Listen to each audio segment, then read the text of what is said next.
अकेला लगेला, तोर बिना मोके बेगाना लगेला।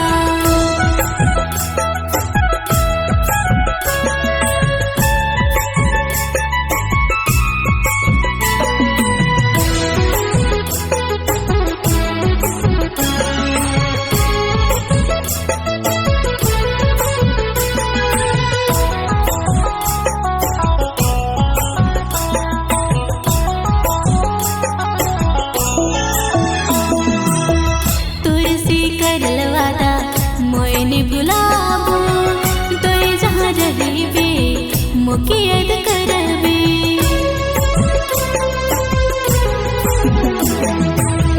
जार बेवफा तोय दिल मोर तोड़ ले, जहाँ भी रहबे मोके याद करबे।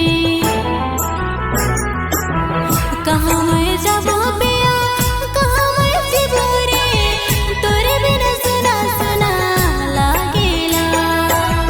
कहाँ मैं जाबो बेया, कहाँ मैं जीबो रे, तोरे बिना सुना सुना लागेला।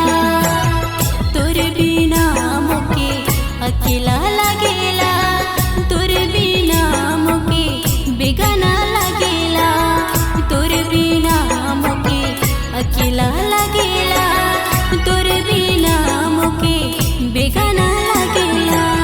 मोहब्बत हो तो ऐसी हो कि मिलने की उम्मीद ना हो, फिर भी मोहब्बत बेशुमार हो। कभी ना खत्म हो वो लम्हे जिनमें तुम मुस्कुराते हो। जाने अनजाने में ये क्या हो गई, तुम रूठ के और मेरी दुनिया उजड़ गई।